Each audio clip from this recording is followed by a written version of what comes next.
Fala galera, vamos para mais uma videoaula, né? Hoje a gente vai encerrar basicamente um assunto sobre eletrostática. Na primeira videoaula eu expliquei que era eletrizar, o que são corpos eletrizados, né? Condutores isolantes. Na segunda videoaula eu expliquei sobre os processos de eletrização, como que você arranca os elétrons de um corpo para o outro, passa para o outro. E hoje a gente vai falar a carga elétrica. Por quê, gente? Vamos lá. As partículas que a gente falou, prótons e elétrons e nêutrons, elas têm uma carga. E essa carga, né, a gente chama de partícula elementar, que é a carga elementar, ou seja, quanto de carga que cada partícula tem. Então essa carga, gente, é uma propriedade específica de cada partícula. Então é um valor que elas vão ter em relação uma com a outra. Então a carga elétrica é isso, gente, é a propriedade elétrica que cada corpo tem, cada partícula tem. Aí o que acontece? Se um corpo recebeu elétrons ou perdeu elétrons, ele vai variar essa carga elétrica total que ele tinha inicialmente. Por quê? Recebendo um elétron, cada elétron tem uma certa carga, uma certa partícula elementar tem uma carga elementar. Recebendo esse elétron, o que acontece com a carga total do corpo? Ela pode aumentar ou pode diminuir. Então a gente vai falar disso agora. O que é essa carga elétrica? Como que a gente faz para calcular a carga elétrica total que um corpo vai ficar depois que ele sofreu um processo de eletrização? Então vamos lá. No mundo atual, é quase impossível viver sem eletricidade. Se olharmos à nossa volta, veremos diversos equipamentos que necessitam de eletricidade para funcionar. Quando nos referimos ao estudo da eletricidade, estamos, na verdade, fazendo referência aos fenômenos resultantes da propriedade chamada de carga elétrica. Então, carga elétrica é uma propriedade que cada partícula tem, é um valorzinho que cada partícula tem. Bom, teve um cientista que descobriu isso aí, daqui a pouquinho a gente vai falar dele. Pensando em fatos históricos, vemos que diversas hipóteses e várias teorias foram levantadas e desenvolvidas a fim de dar explicações mais concisas acerca dos fenômenos elétricos. Hoje sabemos com plena convicção que tais fenômenos estão ligados à estrutura da matéria. Como já estudamos, sabemos que todos os corpos são constituídos de átomos, que podem ser descritos como constituídos de partículas elementares, que são prótons, elétrons e nêutrons, né? As principais são elas, prótons, elétrons e nêutrons. Então a carga elétrica é uma propriedade que está intimamente associada a certas partículas elementares que formam o átomo, no caso os prótons e elétrons. Vai falar, uai, nêutrons não tem carga não? Não tem. O nêutron, a carga dele é zero, tá? Então, o modelo do sistema planetário é um modelo simples, mais adotado para explicar como tais partículas se distribuem no átomo. Então, ou seja, aquele sistema planetário está falando do sistema de Rutherford, galera. O modelo atômico de Rutherford, do Bohr lá. Ou seja, o núcleo formado por prótons e elétrons, e por prótons e nêutrons, e os elétrons girando ao redor, tá? Então, de acordo com o modelo planetário, os prótons e nêutrons localizam-se no núcleo, já os elétrons estão na região denominada de eletrosfera. Eu já expliquei isso aí em videoaulas passadas, galera. Bom, então quanto que vale a carga elementar de um próton e de um elétron? Então vamos lá. A carga de um próton, ela vale 1,6 vezes 10 a menos 19. Esse Czinho, galera, é Coulomb. Coulomb é o sobrenome do cientista Charles Coulomb que descobriu isso aí, tá?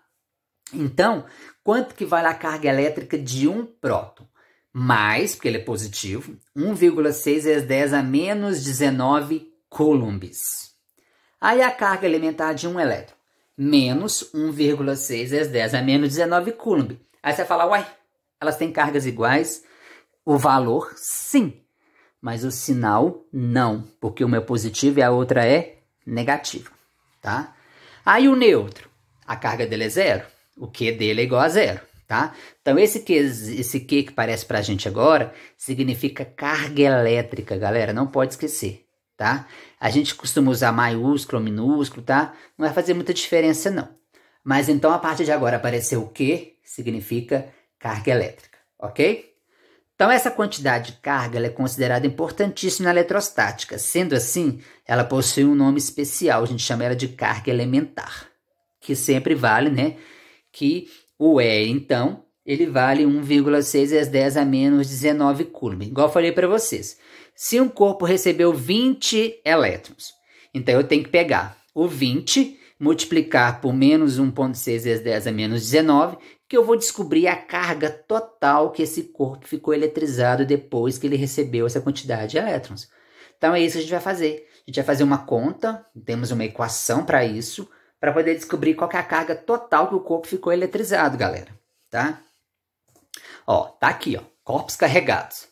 Todo corpo é composto de átomos e, consequentemente, de um número inteiro de prótons, elétrons e nêutrons. Ou seja, nenhum corpo na natureza apresenta um valor fracionário de qualquer uma dessas partículas, galera.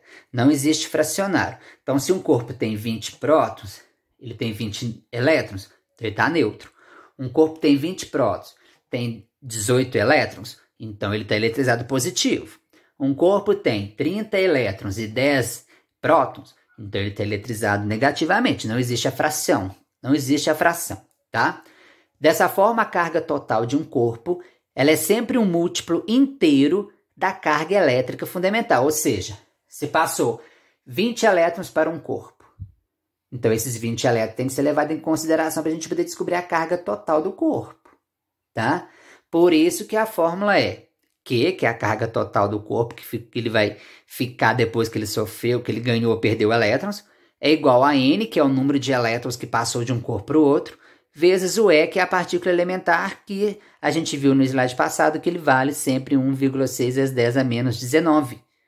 Então, se você multiplicar o número de elétrons que o corpo perdeu ou ganhou pela partícula elementar, você acabou de descobrir a carga elétrica total que o corpo ficou eletrizado, tá?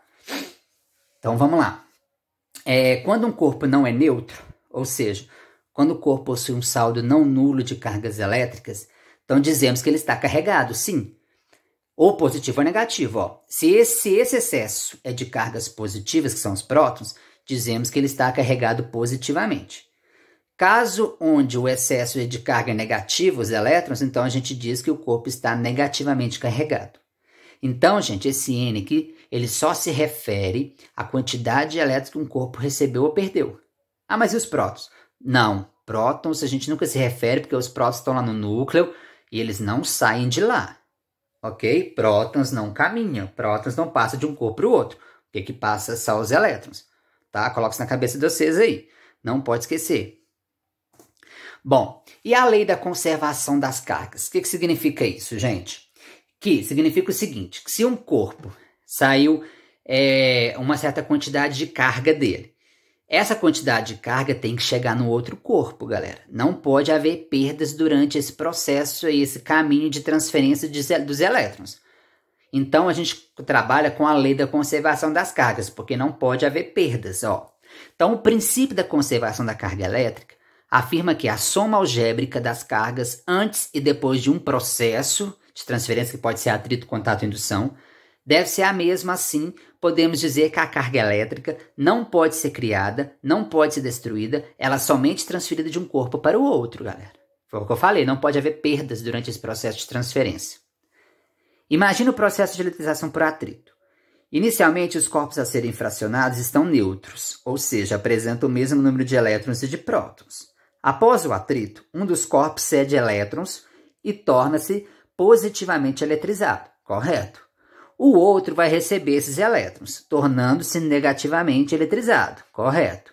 Pela conservação da carga elétrica, podemos dizer que o número de elétrons em excesso em um dos corpos é exatamente igual ao número de prótons em excesso no outro. Isso é óbvio. Se sair uma quantidade de elétrons de um corpo, e esse corpo vai receber, é lógico que ele vai receber a mesma quantidade, tá? Então, olha aqui o exemplo, ó. Antes, eu tinha um corpo eletrizado positivo com uma carga de 2 coulombs, né? E tinha um outro corpo também positivo com uma carga de 1 coulomb. Então, no total, eu tinha, antes de esfregar, antes de encostar o que for, eu tinha 3 coulombs de carga somando as cargas de cada corpo. Então, a carga total seria 3 coulombs.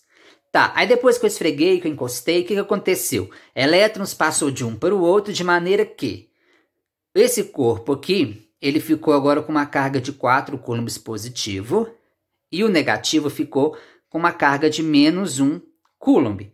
Será que eu continuo tendo 3 coulombs no total? Sim. Ó, 4 com menos 1, 3 coulombs, ou seja, a carga total que eu tinha antes ficou igual à carga total que eu tenho depois?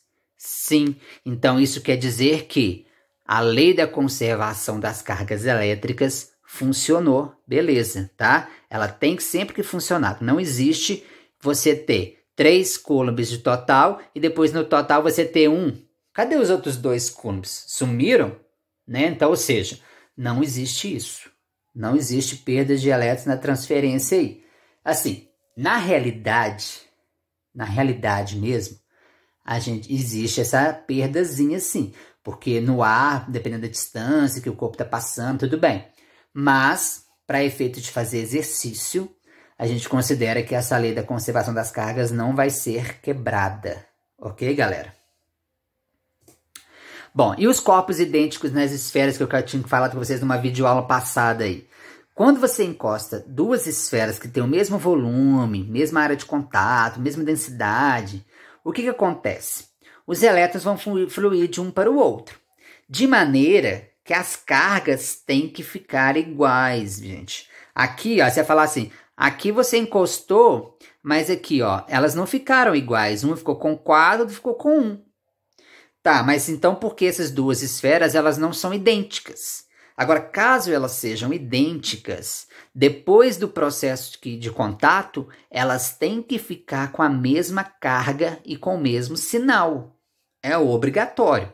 Então, lá, quando colocamos dois corpos idênticos em contato, elétron se transfere de um corpo para o outro. E a carga final de cada corpo ficará com o mesmo sinal e com o mesmo valor. Basta fazer uma média aritmética, então, com os valores de cargas que os corpos possuíam antes do contato. Sempre obedecendo à lei da conservação das cargas elétricas, galera. Então, por exemplo, aqui, ó, o corpo A está eletrizado com uma carga Q1. Eu não sei quantos coulombs, o exercício não deixou claro para mim. Eu não sei quantos coulombs de carga que ele tem. Eu só sei que ele tem uma certa quantidade de coulombs, né, de carga, que eu não sei o valor, e está positivo.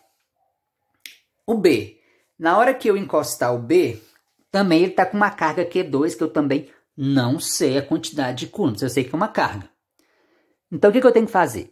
Na hora que eu encostar eles, eu vou ter que fazer uma média aritmética para descobrir o valor da carga total que cada um deles vai ficar. Então, eu vou ter que pegar o Q1, somar com o Q2 e dividir por 2. A média aritmética é assim, você soma as cargas e divide por 2.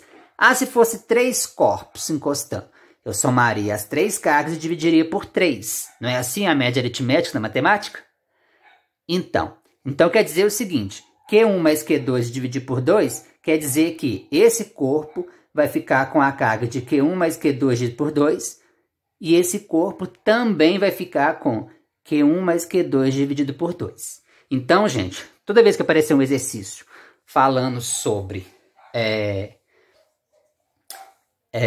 corpos e esferas idênticas, você vai ter que fazer média aritmética para poder descobrir qual vai ser a carga total que cada uma vai ficar. Não adianta você usar essa fórmula que não dá certo, tá? Não tem como. Essa fórmula só tem como você usar quando você sabe a quantidade de elétrons que passou de um corpo para o outro. Aqui você não sabe. Você só sabe que vai passar elétrons, mas você não sabe a quantidade. Então, por isso a gente faz a média aritmética. Ok, galera? Bom, e por último, né, os eletroscópios. O que são os eletroscópios? São dispositivos que a gente usa para poder descobrir se um corpo está ou não eletrizado. Não dá para saber se ele é positivo ou negativo, galera. Mas dá para a gente saber se ele ficou eletrizado ou não. Então, quando você pegou a régua, esfregou no cabelo, você fez a régua ficar eletrizada. E o cabelo também, pelo atrito, né? Um fica positivo, o outro fica negativo. A gente já estudou isso. Só que não dá pra você ver se o cabelo ficou positivo, se a régua ficou negativa. Não dá pra ver isso, não. Então, o que acontece? Se você aproximar a régua desse eletroscópio, para você ter certeza que ela ficou eletrizada, né? Ou você aproxima ela do eletroscópio, ou você aproxima ela de pedacinhos de papel. Se o pedacinho de papel pular para a régua, né? For atraído pela régua, é porque ela ficou eletrizada. Ah, mas depois os pedacinhos de papel caem. É lógico que ele cai. Por quê? Se a régua ficou positiva, né? Aí o papelzinho está neutro, atrai. Então, ou seja, uma coisa importante, galera. corpo positivo com positivo se repele, corpo positivo com negativo se atrai. Mas e um corpo neutro? Ele pode sofrer interferência de um corpo eletrizado positivo ou negativo? Pode, galera. Então, olha o exemplo. O pedacinho de papel está neutro. Se a régua ficou positiva, vamos supor que ela ficou positiva. Você aproximou ela do pedacinho de papel, esse corpo neutro ele vai ser atraído pela régua. Tá? Ah, mas se essa régua tivesse ficado negativo, o papelzinho também ia ser atraído? Sim. Ia ser atraído, sim. Então, ou seja, um corpo neutro sempre vai ser atraído por um corpo eletrizado? Vai. Tá, e um corpo neutro pode ser repelido por um corpo eletrizado? Nunca. Nunca, nunca, nunca. Ok?